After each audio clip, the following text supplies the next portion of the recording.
अब मैं इस वीडियो में आपको नेक्स्ट प्रश्नावली बताने वाला हूँ।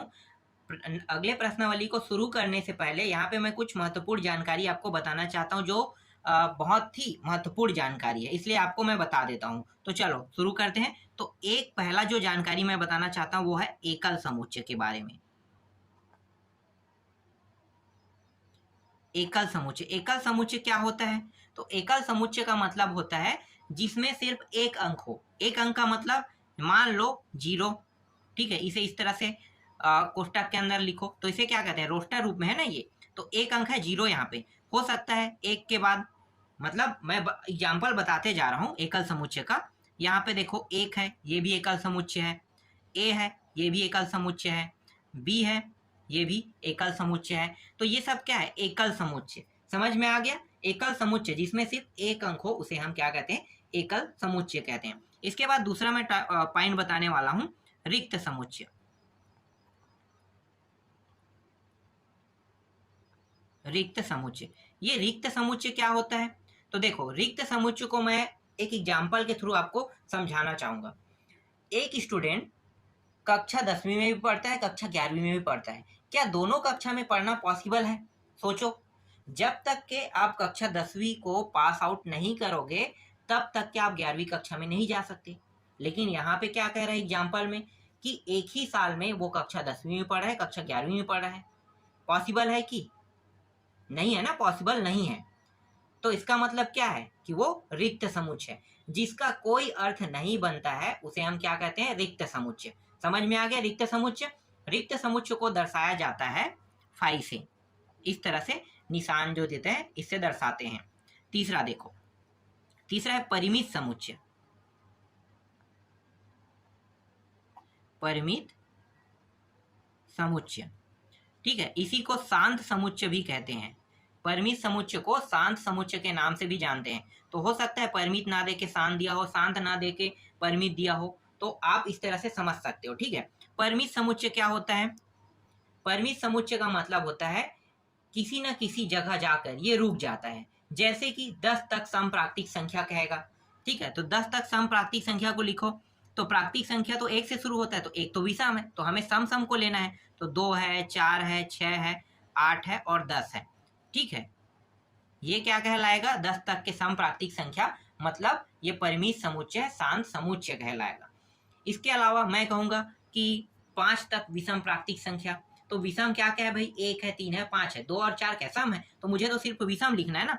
तो विषम में 1, 3, 5। देखो 5 तक कहा, 5 से आगे मैंने बढ़ा नहीं, बढ़ा ना। हो सकता है 100 तक कहे, 1000 तक कहे, तो भी वो परिमेय समुच्चय में आएगा। जिस जगह में रुकने का सिंबल दिया रहता है, मतलब रुकने का अर्थ बताया जाता है, उसे हम परिमित और शांत समुच्चय कहेंगे। जहां पे रुकने का अर्थ ही ना दिया ना, उसे दूसरा समुच्चय बोलेंगे। चलो मैं अब आता हूं नेक्स्ट में, ठीक है। चौथा, इसे हम कहते हैं अपरिमित, अपरिमित समुच्चय।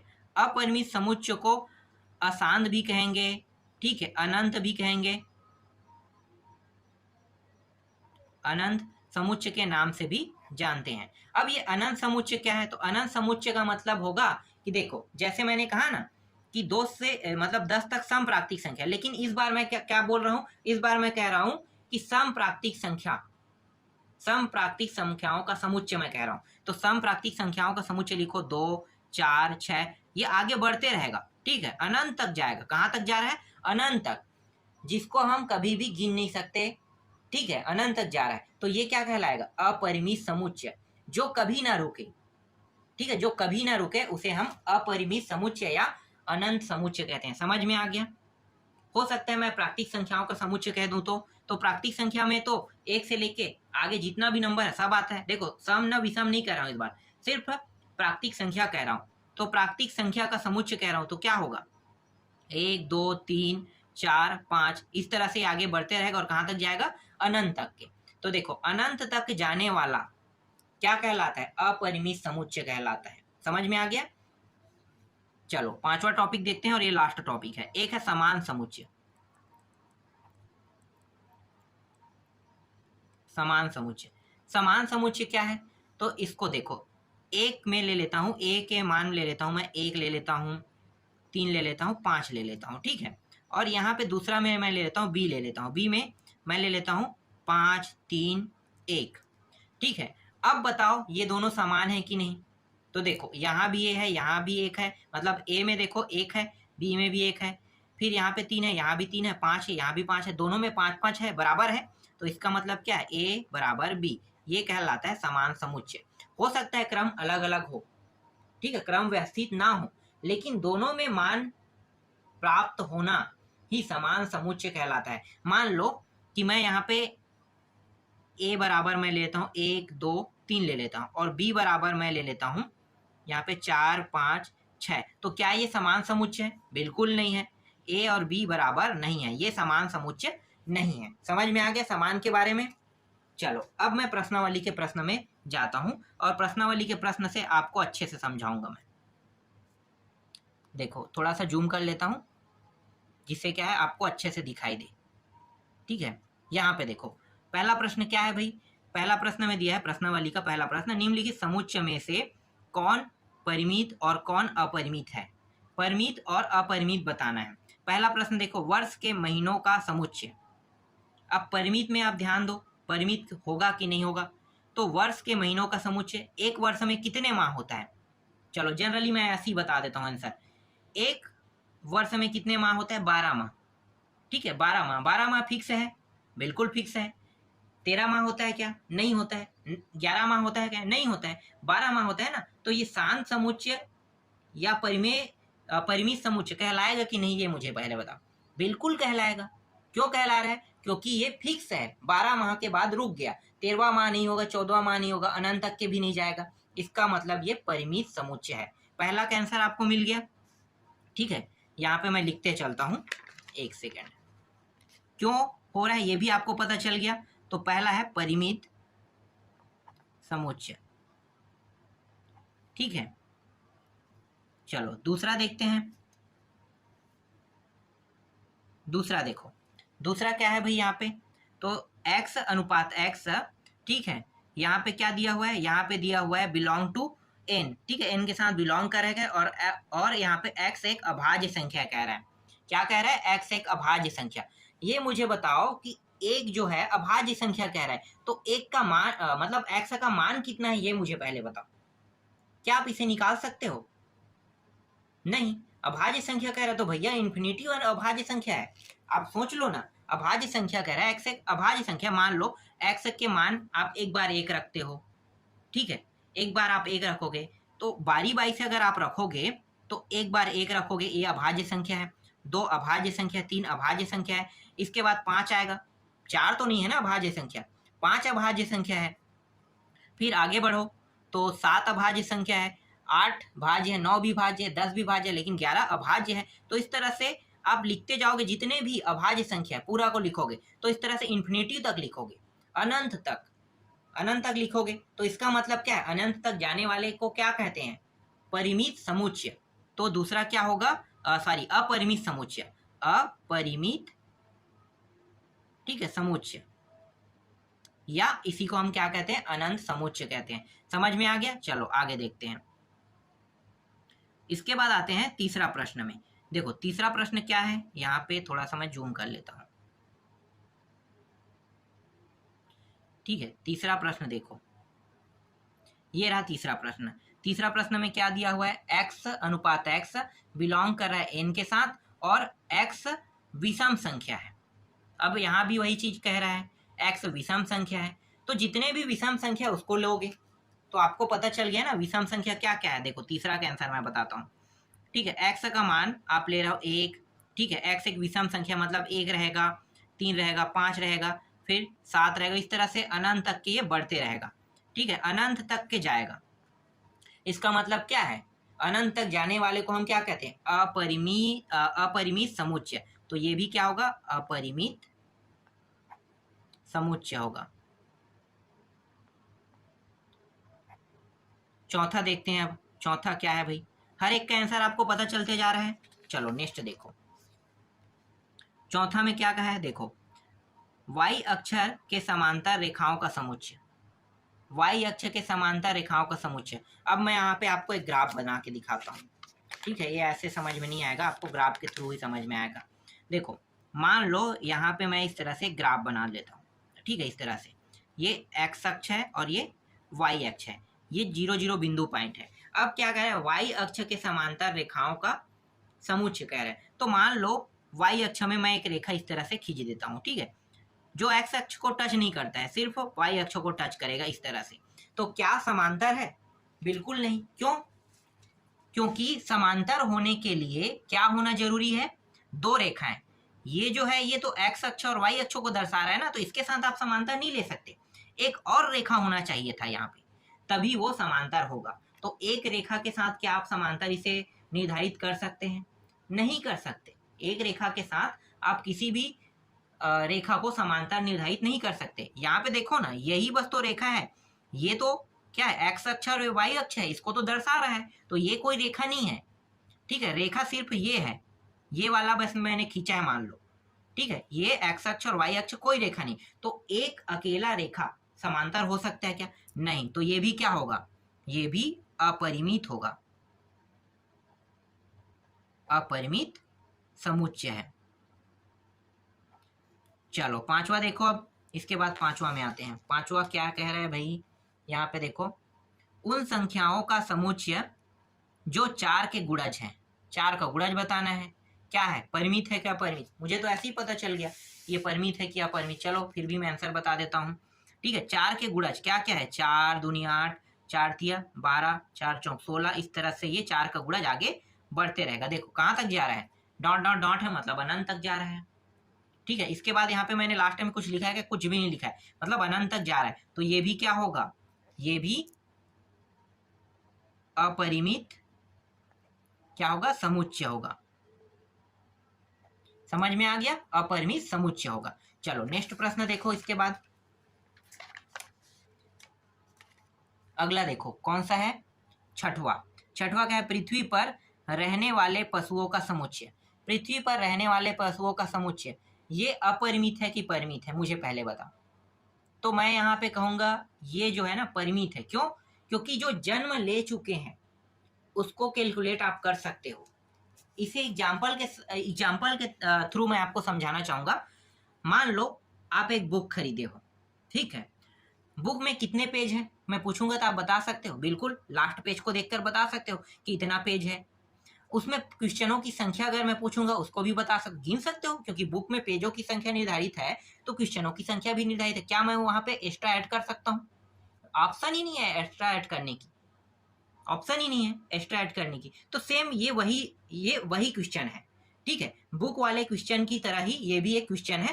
पृथ्वी पर रहने वाले पशुओं का समुच्चय कह रहा है, तो जितना पशु अभी वर्तमान में मौजूद है, जन्म लेने वाले को छोड़ दो, और ठीक है, जन्म लेने वाले और मरने वाले को छोड़ दो, ठीक है, जो मर चुका है और जन्म लेने वाले जो है, जो आपने गिना उस समय जितना था उतना तो रहेगा ना। तो बुक में पेज जो है, जितना पेज है उतना तो रहेगा ही रहेगा, स्वाभाविक बात है। जिस समय आप पढ़ रहे हो उस समय, हो सकता है अगले साल बुक चेंज हो जाए तो अगले साल के हिसाब से क्वेश्चन बनेगा कि आप अगले साल वाले बुक को गिनोगे, उसमें 1-2 पेज बढ़ा है तो वो अलग अलग समय में निर्धारित होगा। लेकिन वर्तमान में एक ही समय में अभी आप जिस बुक को पढ़ रहे हैं उसमें उतने ही पेज तो है जितना आप गिन रहे हो, उतने ही प्रश्न है। क्या प्रश्न कहीं पे बढ़ रहा है या कहीं पे कम हो रहा है? नहीं हो रहा है। तो सेम इसका आंसर क्या होगा? परिमित होगा। समझ में आ गया? तो छठवा का आंसर आपको क्या लेना है? तो यहाँ पे आपको छठवा का आंसर लिखना है, 1 मिनट मैं हटा देता हूँ, इसके बाद लिखते हैं। यहाँ पे छठवा का आंसर आपको लिखना है परिमित समुच्चय।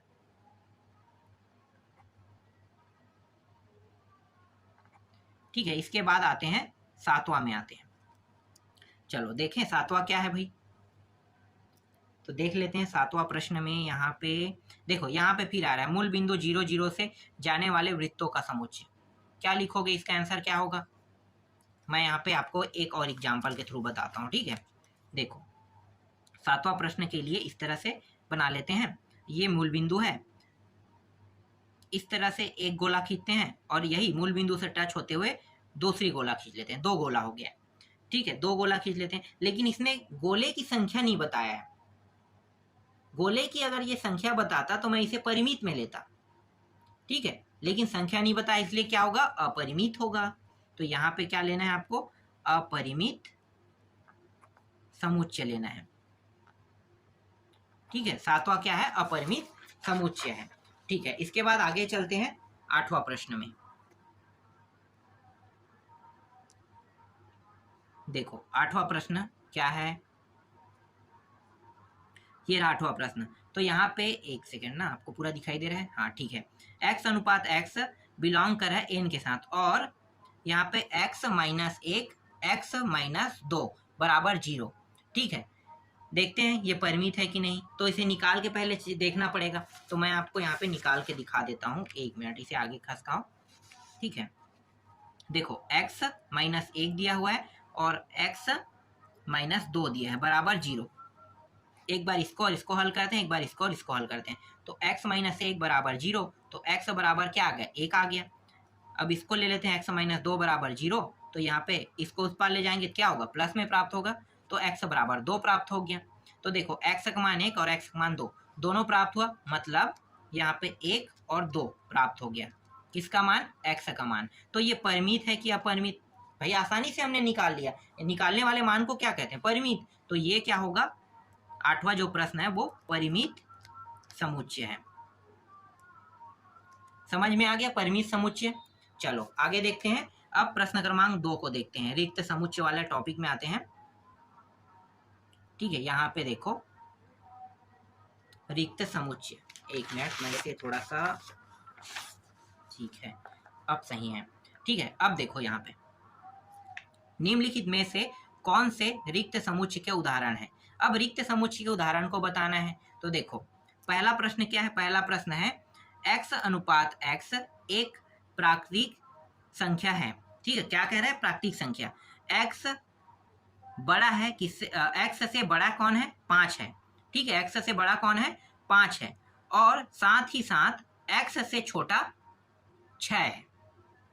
अब देखो एक साथ दोनों कंडीशन क्या लागू हो सकता है कि एक समय कह रहा है कि x से बड़ा 5 है और एक समय कह रहा है कि x बड़ा है 6 से। क्या दोनों एक साथ कंडीशन लागू हो सकता है, पॉसिबल ही नहीं है। एक साथ दो कंडीशन लागू हो ही नहीं सकता।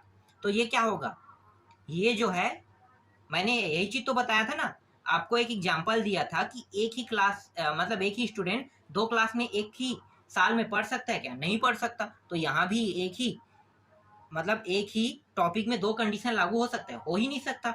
एक्स जो है वो 5 के साथ भी बिलोंग करे और 6 के साथ भी बिलोंग, मतलब 5 के साथ भी है और 6 के साथ भी है, हो ही नहीं सकता। तो इसका मतलब क्या है, इसका मतलब ये है कि ये रिक्त समुच्चय है। समझ में आ गया, पहला रिक्त समुच्चय है। दूसरा देखते हैं, 2 से भाज्य विषम प्राकृतिक संख्याओं का समुच्चय। ठीक है, विषम संख्या क्या क्या है, 1 3 5 7 9, ये सब विषम है। क्या 2 से भाग जा सकता है, पॉसिबल ही नहीं है। सम संख्या वाले जो मान है वो विषम संख्या को भाग कोई भी कंडीशन में नहीं कर सकता। इसका मतलब ये है कि ये भी क्या होगा, रिक्त समुच्चय होगा। जिसका कोई अर्थ ना बने ना, उसे हम रिक्त समुच्चय कहते हैं। तो इसका भी अर्थ नहीं बन रहा है, तो ये भी क्या है, रिक्त समुच्चय है। तीसरा देखो, x अनुपात x वर्ग माइनस 2 बराबर 0 और x परिमेय संख्या है। ठीक है, परिमेय संख्या कह रहा है। तो चलो इसको मैं आपको बताता हूं।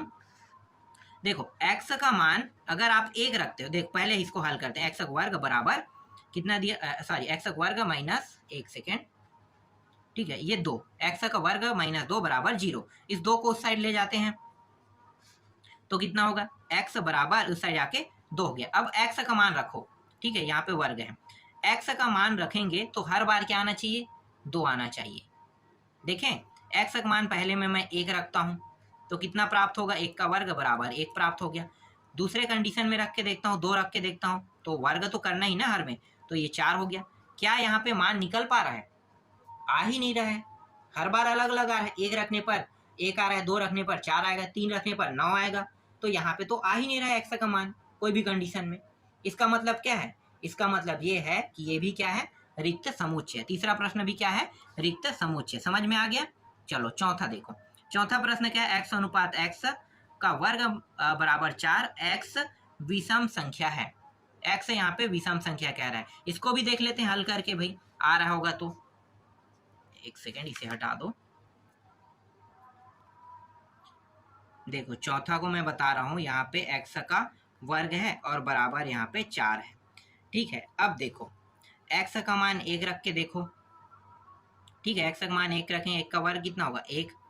फिर x का मान इस बार कितना रखेंगे, 2 रखेंगे, तो 2 का वर्ग बराबर कितना हो रहा है, 4। फिर 3 रखो तो 3 का वर्ग बराबर कितना होगा, 9। तो देखो वर्ग रखने पर तो 4 आ रहा है, लेकिन यहाँ पे देखो एक क्या है, विषम है, और 3 क्या है, विषम संख्या है। तो विषम संख्या क्यों रखें, जब हमारा मान जो है वो सम है तो हम विषम क्यों रखेंगे। इसका मतलब क्या है कि ये भी क्या है, रिक्त समुच्चय है। क्या है, रिक्त समुच्चय है। ठीक है, रिक्त समुच्चय का मतलब आपको समझ में आ गया, जिसका कोई अर्थ नहीं बनता है उसे हम रिक्त समुच्चय कहते हैं। चलो आगे देखते हैं तीसरा प्रश्न।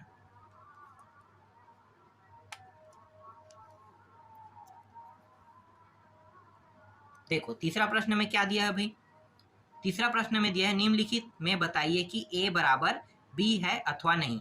a बराबर b है कि नहीं बताना है। तो मैंने अभी आपको समझाया था। देखो पहला देखो a बराबर 1 2 3 है और b बराबर क्या है, 3 2 1 है। 1 इसमें भी है, इसमें भी है, 2 इसमें भी, इसमें 3 इसमें भी है। इसका मतलब क्या है, a और b दोनों बराबर है। पहला समझ में आ गया। दूसरा देखो a बराबर 2 4 6 8 10 दिया हुआ है और b का मान क्या है, सम धन पूर्णांक कह रहा है। देखो धन पूर्णांक जो x यहाँ पे x से बड़ा और बराबर 10, मतलब जो धन पूर्णांक है ना 2 4 6 8 यहाँ भी आ रहा है। b का मान देखो यहाँ पे मैं आपको समझाता हूँ। a का मान कितना दिया है, 2 4 6 8 और यहाँ पे 10 दिया हुआ है। ठीक है, इस तरह से b का मान क्या है, धन पूर्णांक की बात कर रहा है और सम की बात कर रहा है, तो सम संख्या 2 4 6 8 और 10 ही तो होगा ना। ठीक है, 10 ही तो होगा। तो यहाँ पे देखो बराबर कह रहे हैं, 10 के बराबर तक के जाना है, 10 से अधिक, एक सेकेंड आपको दिखाई नहीं दे रहा होगा, यहाँ पे देखो 10 से अधिक नहीं जाना है। इसका मतलब क्या है कि यहाँ भी a और b क्या है, बराबर है। ठीक है, a और b बराबर है, समान समुच्चय ये भी हो गया। तीसरा प्रश्न देखो, तीसरा प्रश्न में क्या दिया है, यहाँ पे देखो तीसरा में क्या है, एक सेकेंड और नीचे कर लेता हूँ। यहाँ पे देखो x अनुपात x संख्या 10 का क्या है, गुणज है कह रहा है। और यहाँ पे देखो b वाला जो मान दिया है 10 15 20 और 25 30 दिया है, तो ये तो 10 का गुणज क्या होगा, 10 20 30 40 होगा ना। a का मान अगर मैं रखूंगा तो 10 20 30 40 50 सॉरी 10 दूनी 20 और 10 या 30 10 तो 40 10 पंचे 50, इस तरह से जाएगा, मतलब 50 60 इस तरह से बढ़ते रहेगा। लेकिन देखो b वाले में क्या है, b वाले में अगर ध्यान से देखा जाए तो b में क्या दिया हुआ है, 10 के बाद 15 15 के बाद 20 25 30, मतलब 10 के गुणज यहाँ पे इस तरह से होगा। लेकिन ये 5 के गैप है, तो ये 5 का गुणज हो सकता है, 10 का गुणज नहीं हो सकता है। इसलिए क्या है, यहाँ पे a और b बराबर नहीं है। समझ में आ गया, तीसरा प्रश्न में a और b दोनों बराबर नहीं रहेगा। चौथा देखो, चौथा क्या है, x अनुपात x शब्द यहाँ पे क्या दिया है, फॉलो दिया है, एक अक्षर है, और यहाँ पे b में क्या है, y अनुपात y, यहाँ पे वोल्फ दिया है, एक अक्षर है। ठीक है, इन दोनों का रोस्टर रूप पहले लिख लेते हैं, चलो उसके बाद मैं आपको बताता हूँ। a में क्या दिया हुआ है, फॉलो दिया है, तो जो 2 बार होता है उसे एक ही बार लिखते हैं, पता है आपको। ठीक है, तो यहाँ पे f एक बार लिखेंगे, o एक बार, क्योंकि ये एक बार दिया है, लेकिन l 2 बार दिया है, तो l को मैं सिर्फ एक बार लिखूंगा। ठीक है, o भी 2 बार दिया हुआ था, एक बार मैंने पहले ही लिख लिया है, तो दोबारा लिखने की जरूरत नहीं है। ठीक है, और यहाँ पे w, तो यहाँ पे क्या बन गया, इस तरह से FOLW बन गया। ये फॉलो का है ना, फॉलो कैसे लिखते हैं, FOLLOW। ठीक है, देखो ये वाला मान दिया हुआ था, तो यहाँ पे देखो O 2 बार दिया है, L 2 बार दिया है, तो यहाँ पे सिर्फ रोस्टर रूप में एक बार लिखना होता है। और B का मान क्या दिया हुआ है, WOLF दिया हुआ है। ठीक है, ये मान B में दिया हुआ है। देखो यहाँ भी W है, यहाँ भी L है, यहाँ भी O है और यहाँ भी F है, तो इसका मतलब क्या है, इसका मतलब ये है कि A बराबर B है। ठीक है, तो समान समुच्चय आपको समझ में आ गया। इसके बाद मैं आपको अगला प्रश्नावली बताऊंगा।